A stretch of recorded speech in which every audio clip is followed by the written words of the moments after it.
Selamat malam Bu Win, saya Tobis William dari 12 IPS 2 ingin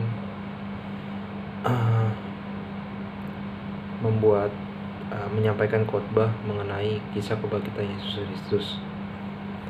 Pada kesempatan kali ini saya akan mengambil ayat yaitu Lukas 24 ayat 13 sampai 16 yang berisi pada hari itu juga 2 orang dari murid Yesus pergi ke sebuah kampung bernama Emmaus yang terletak kira-kira 7 mil jauhnya dari Yerusalem, dan mereka bercakap-cakap tentang segala sesuatu yang telah terjadi.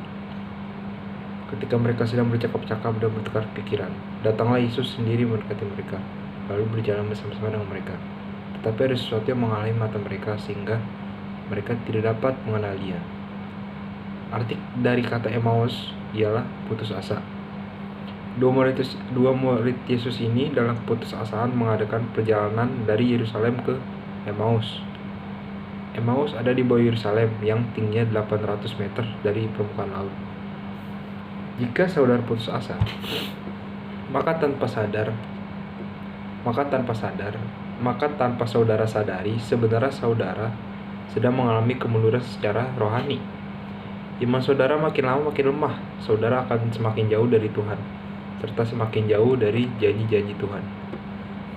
Oleh sebab itu, apapun yang saudara alami, jangan pernah putus asa, karena kita memiliki Allah yang hidup dan berkuasa, yang namanya ialah Yesus Kristus. Kedua murid Yesus tadi pun sebelumnya mereka begitu bangga melihat mujizat-mujizat yang Yesus lakukan sepanjang pelayanannya. Bahkan mereka pun mengalami mujizat-mujizat. Mereka amat bangga dengan Yesus.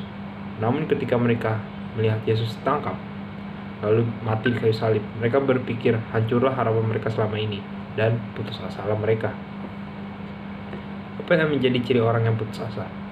Lukas 24 ayat 25. Lalu ia berkata kepada mereka, "Hai kamu orang bodoh, betapa lambannya hatimu, sehingga kamu tidak percaya segala sesuatu yang telah dikatakan para nabi."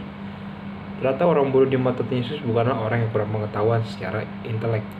Tetapi dari ayat di atas, kita dapat melihat bahwa